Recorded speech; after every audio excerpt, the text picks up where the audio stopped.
Hello friends, Namaste. In the previous class, we came to know how to draw the isometric projection of a pentagonal prism, and also we have seen how to draw the isometric projection of a pentagonal pyramid. So in this video, we are going to see how to draw the isometric projection of frustum of a pentagonal pyramid. The data has been given over here. The base side is how much? 40. Top side is 20. And the height of the frustum of a pentagonal pyramid is 60 mm height. For that, first we have to draw the top view and corresponding front view. So for that, I have drawn the top view of a pentagonal pyramid which measures how much? 40 mm. And also I have drawn a pentagon which measures how much? 20 mm in a separate side. Okay, so now I need to take this, that is the 20 mm on the center. This center and this center has to be coincided. How to do that one means you have to take the measurement from O to A in this 20 mm pentagonal lamina. Okay, and it will be same from O to B, O to C, O to D and O to E. So that I am going to shift that one over here. Okay, so this is how I am going to draw the top view of the pentagonal lamina.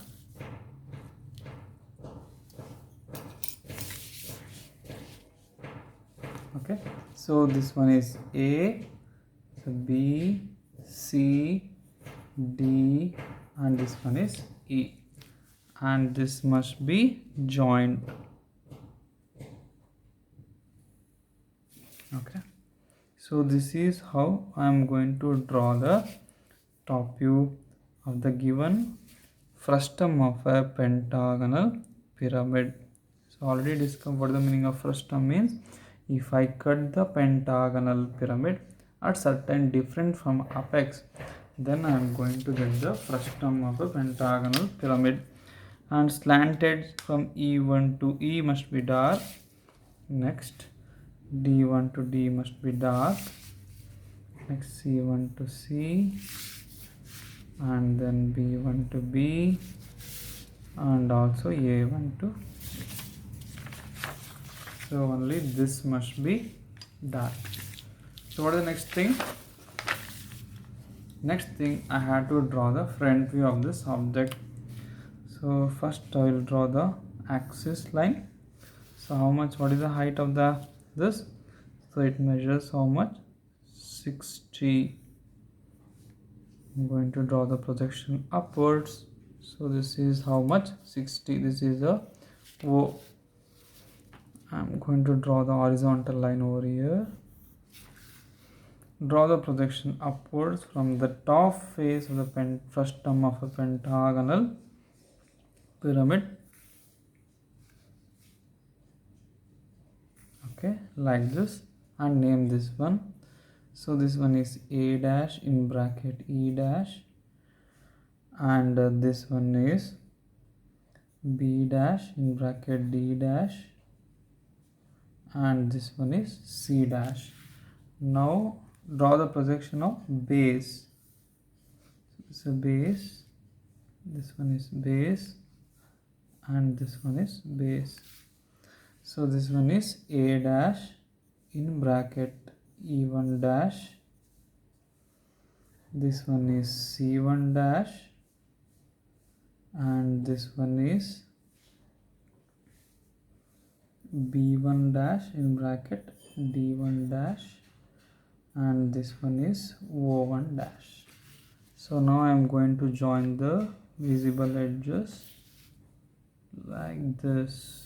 These are the visible slant edges, and this is the bottom face, and this is the top face, and corresponding height. How much is this? This is 60, and this one is 40, and this one is 20.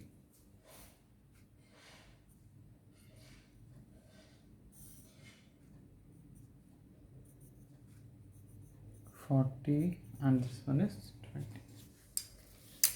Okay, so this is the front view and top view of frustum of pentagonal pyramid. Now let us draw the isometric projection of this. Okay, see, I have already written a pentagon which measures how much? 40 mm. Okay, I also located the O1. Now what is the height of this frustum? So it measures how much? 60 mm. Therefore what I am going to do is I am going to draw a line from O1. See, I have drawn a line from where? O1. Now what is the height of frustum? It is 60. So with the help of isometric scale, I am going to take the measurement from, see, 60, that is the height 60, and I am going to cut the arc. So what is this? This one is called as O. See, from here I am going to draw two lines which is parallel to 30-degree lines. Okay, you have to draw a lines which is parallel to these 30-degree lines, which is already been printed on a sheet. Okay, now so this small pentagon has to be enclosed in a box. Now I need to draw this square, that is a reference box, first over here. Then I can easily locate the remaining corners. So for that I need a measurement like this. To locate 5, 6 and 7, I need a measurement from O to 5, that is also equal to O to 7. So it measures how much? 16 mm. So in ISO it will be how much? 13, right? So you can directly take 13 with the help of scale 13 mm over here, or we already constructed the ISO scale right over here. So in this I am going to take how much? 16 mm. Is it clear? Approximately I can take the 16. Don't get confused, right? I can take it from here, or I can take the 13.056 with the actual scale.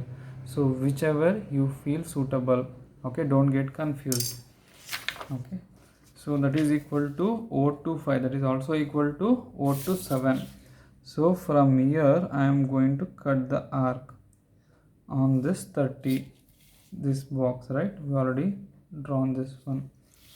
See this one is 5 and this one is what? This one is 6. O to 6. Is it clear?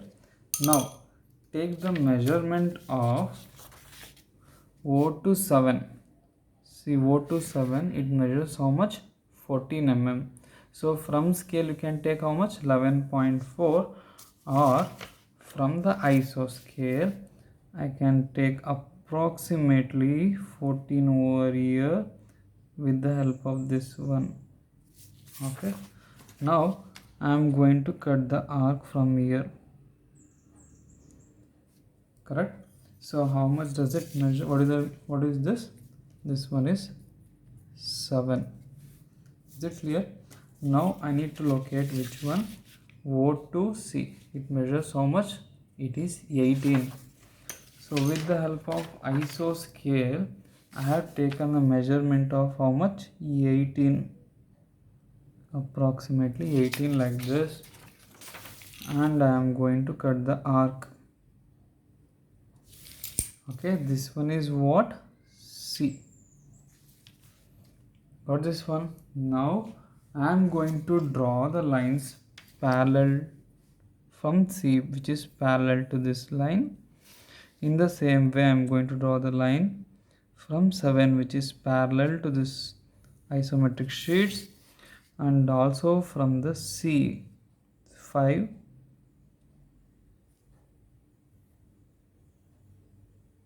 and also from this point is 6. So this reference box must be parallel to which one? This isometric sheet, isometric lines.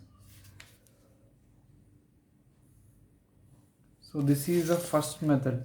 So first you have to construct the box. Okay, this is a reference box, this is also a reference box. Okay, first we have to construct the box. After that, what we have to do next, we have to locate all the remaining corners, that is 7 to A, 7 to E, all those things we have to take. See, 7 to A, that is equal to 7 to E that is equal to how much?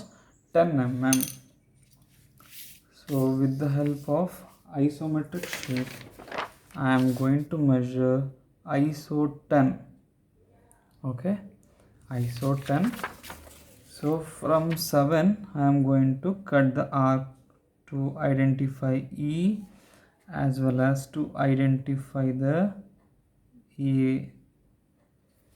So I am going to mark it over here. So what is this? This one is E and this one is what? EA. In the same way, measure the distance of how much?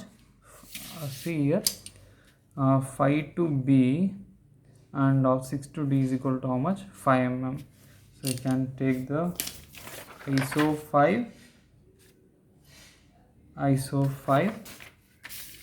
and here I am going to cut the arc to locate B and also this one D.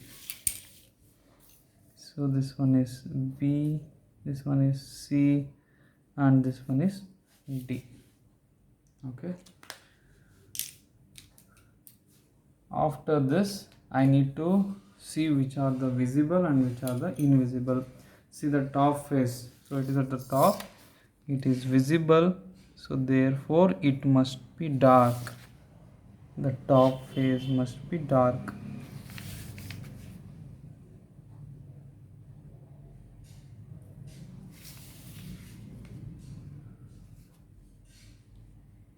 The top face must be dark. Right. So after this, identify the corners which is nearer, right? So E1, A1, B1. So first you join this E1 to E1. Next A1 to A. Next one B1 to B. See, in this case C1 and D1 is going inside, so therefore it is invisible. So these two must be thin lines. Only the visible edges must be dark and the corresponding bottom face edges, that is E1 to A1 dark, then A1 to B1 must be dark. Okay, so this is what the frustum of pentagonal pyramid. So this one is O. Got this one? So you can see here, this is a frustum of pentagonal pyramid. So this is a pentagonal pyramid and this one is a pentagonal prism. Okay, I hope you understood. Thank you. Namaste.